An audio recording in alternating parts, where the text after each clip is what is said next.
Did you know for Caddyshack, Bill Murray improvised the Cinderella story sequence from 2 lines of stage direction?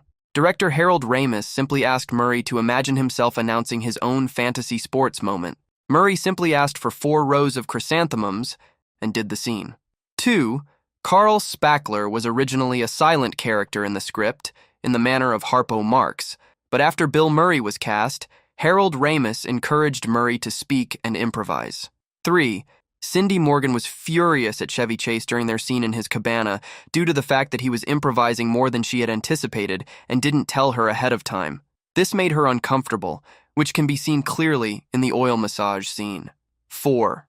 As it was his first directing job and he wanted to make sure the production was successful, Harold Ramis avoided attending the cast and crew's late-night parties to focus on the next day's shoot.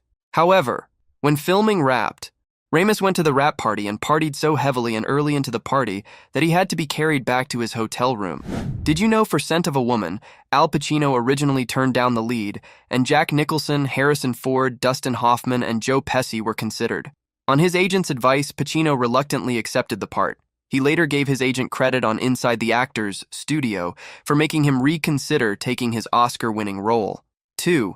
Leonardo DiCaprio auditioned to play Charlie. Ben Affleck, Matt Damon, Brendan Fraser, Cole Hauser, Randall Batinkoff, and Anthony Rapp also tried out for the same role. That same year, all the 6 actors and Chris O'Donnell would star in School Ties, with a plot that also revolves around a preparatory school. 3. Al Pacino would often remain in character off-set, using his cane to walk with, and never looking at anyone when they talked to him. He was helped by a school for the blind in his preparation for this role. He said that he made himself appear blind by not allowing his eyes to focus on anything. 4. Scenes showing the audience the Baird School and depicting it as an all-male boarding school were filmed at the Emma Willard School, one of the oldest all-female boarding schools in the country. Did you know for Stir Crazy, Richard Pryor and Gene Wilder improvised many of their scenes together? 2. 350 Arizona State Prison inmates worked as extras in the film. 3. The cast and crew had to leave the prison walking in a line, single file, every night, so the guards could ensure that no inmates escaped. One night, Charles Weldon recalled, "As I was walking out, a guard asked me to stand to one side. I should have realized something was wrong, but I obeyed him without a second thought." A moment later, Weldon found himself marching toward a cell block, along with the inmate extras. Fortunately, the film's production coordinator noticed one of the actors was missing and rushed back to the prison. Weldon added, "The guard told me. I could have sworn you were one of our guys." He was profusely apologetic, but I didn't mind. To an actor, there couldn't have been a higher compliment. 4. Sidney Poitier was determined to film at a real working prison. Usually, such scenes were shot in abandoned jails, like the Lincoln Jail in downtown Los Angeles, which is maintained primarily for film shoots. Did you know for A Few Good Men, Tom Cruise's Jack Nicholson impersonation when his character is quoting Colonel Jessup was not scripted? Demi Moore's and Kevin Pollak's reactions are genuine. 2. Jack Nicholson was paid $5 million for 10 days' work. Technically, he worked an extra morning for free when Rob Reiner and crew didn't get all of his footage shot in time. Nicholson later admitted that it was one of the few times the money was well spent. 3. An unnamed executive gave Aaron Sorkin a note. "If Tom Cruise and Demi Moore aren't going to sleep with each other, why is Demi Moore a woman?" He responded, "I said the obvious answer. Women have purposes other than to sleep with Tom Cruise." He claimed the incident was his worst experience as a screenwriter. 4. Demi Moore reportedly agreed to negotiate her $3 million asking price down to $2 million because she was competing with Jodie Foster and Linda Hamilton for the role, and also because she badly needed another hit after the triple box office failure of The Butcher's Wife, Mortal Thoughts, and Nothing But Trouble. Did you know for Good Morning Vietnam, Robin Williams ad-libbed all of Adrian Cronauer's broadcasts? 2. At one point there were plans for a sequel, titled Good Morning Chicago, which would have featured Cronauer as a reporter at the 1968 Democratic National Convention. While a script was written, the proposed sequel was eventually scrapped. 3. The script went through several revisions after it was originally drafted by Adrian Cronauer in 1979. Cronauer first pitched it as a TV series, then a movie of the week. It was the latter treatment that landed in the lap of Robin Williams, who realized the DJ role would be the perfect outlet for his brand of comedy. The original treatment by Cronauer was completely retooled for Williams. 4.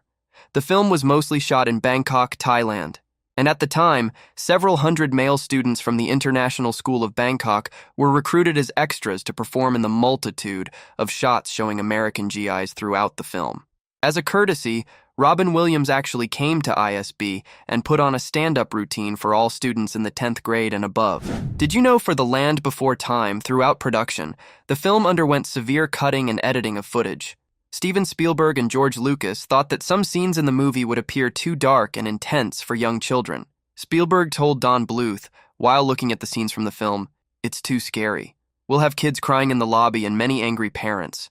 You don't want that." About 19 scenes comprising 10 minutes of footage, mostly pertaining to the Tyrannosaurus Rex and the 5 characters in mild peril or distress, were cut or trimmed.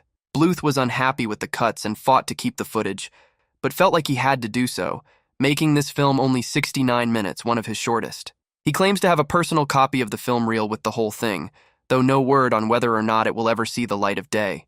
2. The film's theme song, If We Hold On Together, was sung by Diana Ross and became a massive hit in Japan. It did so well there that it became a karaoke standard. 3. Outside the Indiana Jones films, this is the only film to be co-produced by both George Lucas and Steven Spielberg. Did you know for Dennis the Menace, over 20,000 little boys auditioned for the titular role of Dennis Mitchell? 10 were selected to test the role with Walter Matthau. 2. According to Christopher Lloyd, after filming the scene where his character spears Gunther's apple with a knife and eats it, Hank Johnston, the young actor playing the role, was so frightened of Lloyd that he wouldn't approach him afterwards on the set. 3. Christopher Lloyd was previously offered the role of burglar Harry Lime in Home Alone, which John Hughes also produced and wrote. Lloyd declined to play the role, which then went to Joe Pesci. Lloyd regretted his decision to decline the film after its massive success, and told Hughes he was willing to appear in another subsequent film for him. Hughes then wrote the role of Switchblade Sam specifically for the film, in hopes that Lloyd would play the role, and Lloyd immediately accepted. 4. After being in this movie, kids called Walter Matthau Mr. Wilson for the rest of his life. 5. During his first audition, Mason Gamble pulled a live worm out of his pocket. This spontaneous move inspired the casting directors to cast him. Did you know for X-Men? Days of Future Past, Bryan Singer filmed Quicksilver's scenes in a special format of 3,600 frames per second. This means that Quicksilver moved 150 times faster than normal. The camera was used to record close-ups and movements of Evan Peters, as well as the guards he beat. The slow-motion sequence was filmed with mostly practical visual effects, high-speed photography, and stunt rigs, with CGI used only for the objects in midair. 2. Sir Patrick Stewart and Sir Ian McKellen were performing in a touring production of Waiting for Godot when Bryan Singer approached the actors about reprising their respective roles as Professor X and Magneto. According to McKellen, both men were utterly shocked, as they thought they had passed their roles on to James McAvoy and Michael Fassbender and would never play the characters again. Stewart and McKellen were delighted to return to 2 of their most popular roles and to work with the younger actors playing the same characters as well. 3. A romantic subplot between Storm and Wolverine in the future was filmed, but cut for runtime purposes.